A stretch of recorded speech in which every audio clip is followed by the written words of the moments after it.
Thank you very much, and revolutionary regards to the leadership in the Progressive Caucus.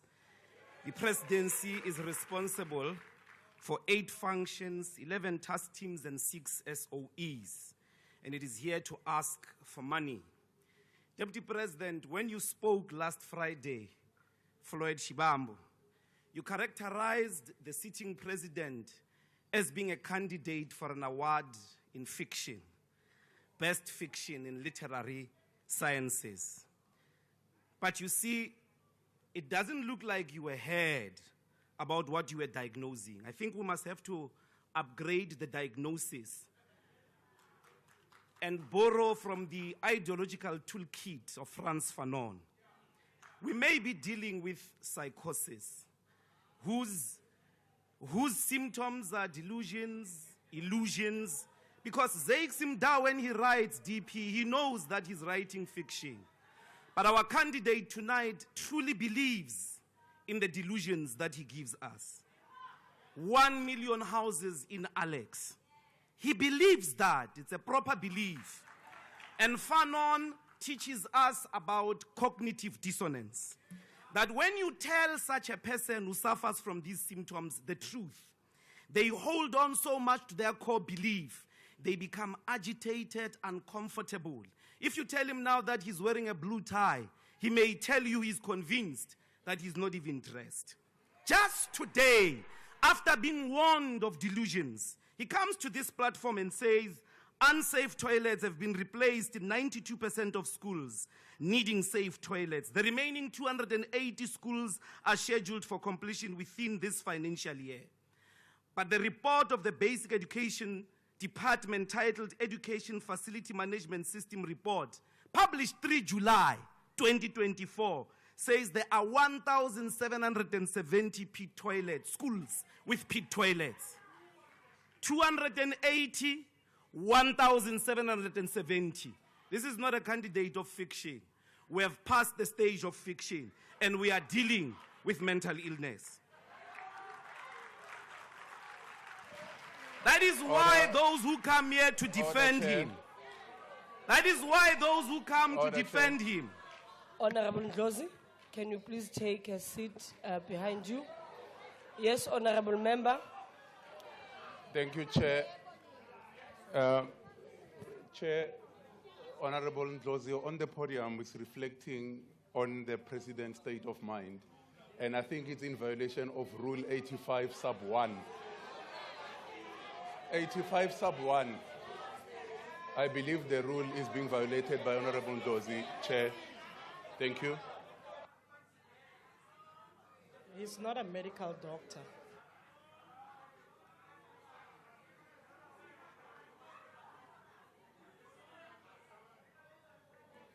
Thank you, Honorable Member. I think you were meant to quote Rule 84.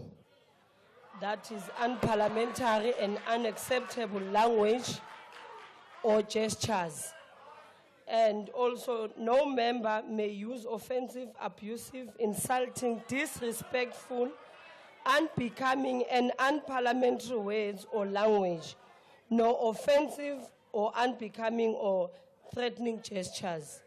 So, Honorable Ndlozi, please, when you take the podium, can you refrain from doing so, and please withdraw that. With respect, Chair, what must I withdraw? Withdraw calling the President. Point of order. Point of order. Honorable Shibam. There is a ruling on that before. I'm sure, House Chair, with time you'll begin to appreciate some of the precedence issues on the rulings of this House. We had a contention in the 5th Parliament where they were... Can you get closer to the mic because I can't hear you. You can sit, it's fine. And I want to talk to you standing up. We have got precedents in this House where a word schizophrenia was utilized to characterize a member of Parliament. After a process of the Rules Committee and proper interpretation, even legal advice, it was concluded that such is a permissible word. And that exactly describes what Commissioner Mbuyiseni is talking about now, of delusions, of illusions, of imaginary articulations that were made by someone here. And there is absolutely nothing wrong because precedence already has been set in terms of that ruling. So please don't do what you are doing now of saying you must withdraw because that is not consistent with the rules of this National Assembly. So your ruling is conclusively wrong. And you will realize when we then later on induct you in the Rules Committee of how these questions are handled. So please, let's allow the Speaker to proceed to characterize the phenomenon that we're dealing with now. Thank you very much. Thank you, Honorable Shivambu.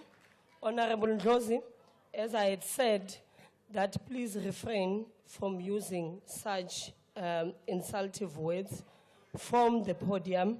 You may continue, but we will consult Hansard and later come back with the finding. Thank you. Other cognitive dissonance and psychosis candidates, they are mere candidates at this stage. Honorable Honorable Ndlozi, Kumbuzo. can you please take your seat again? There's another hand. Yes, Honorable Member. Chairperson, I insist with respect to Rule 84 that Honorable Ndlozi must withdraw because he insulted the President, His Excellency. Listen, Chair, can I... Honorable members, I can't now hear the point of order because you are drowning a member that have given a privilege to speak now. Please. No, I'm arguing, Chair, that the Honorable Member Ndlozi must withdraw. He is insulting the President to say that psychosis, it has to do with the effect of the mind. So, yeah, it's a mental illness. That is not allowed, Honorable Chair, and it's unparliamentary. Thank you, Honorable Member, but I have made my ruling that will consult Hansard and a considered ruling will be made thereafter. Thank you. Continue, Honorable Ndlozi. Other candidates of this mental phenomena is Honorable Kumbuzo, a admitted CR17 funds beneficiary, implicated in the Zondo report on Denel, and a local municipality. Perhaps you might want to consult with Honorable Tembi on the VBS question. She may educate you because she was a mayor when the funds were deposited of Polokwane local municipality to the bank. What was the purpose of building that bank? The President also says a lot about jobs, but the fact of the matter is in 2019 when you were sworn in, there were 16.3 million employed people. Today, there are 16.7 million people. The difference is about 400,000, not 2 million. Not 2 million. So even the numbers seem not to be correlating. The reality is there is no solution that is envisaged from the political and economic strategies of the current government because it does not centralize industrialization in macroeconomic planning, the development of the productive forces, the chronic problem of unemployment is only going to be resolved by a country that produces the things that it consumes. And therefore, you've got to centralize industrialization, which at the moment it's not happening. For an example, the public procurement bill does not align at all with industrialization. There is no mention of leveraging state procurement budget direct to reindustrialization. Instead, the bill seeks to place measures to address professional ethics, pricing issues, accountability, and transparency. You should use your buying capacity as the state to buy locally manufactured goods just from your procurement budget alone. That is not there. The Black Industrialist Program is actually the greatest and tragic joke on black people. In 2022, we received a report that there was an allocation of 36 billion rands for 1,000 black industrialists. If you take these figures at a nominal value, you are looking at 37 million rands per so-called black industrialist. Ford invested 12 billion. of which 4.5 was a government incentive test scheme benefit.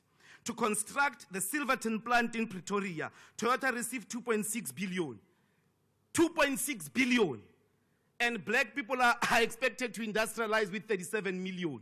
You see the joke there. The IDC was at the center of apartheid state-led development. It not only was creating companies like Sasol. Look at the industrial scale of Sasol. Perhaps there is a lack of understanding of what true industry is. The IDC was at the center of the creation of Sasol, was at the center of the creation and growth of ISCO. But since 1994, show me a single industry that the IDC started with the scale of ISCO, with the scale of Sasol. Your chronic levels of unemployment can only be resolved by a bold step, such as using the IDC within the Department of Trade and Industry to create large-scale industrial projects the size of Sasol and ISCO.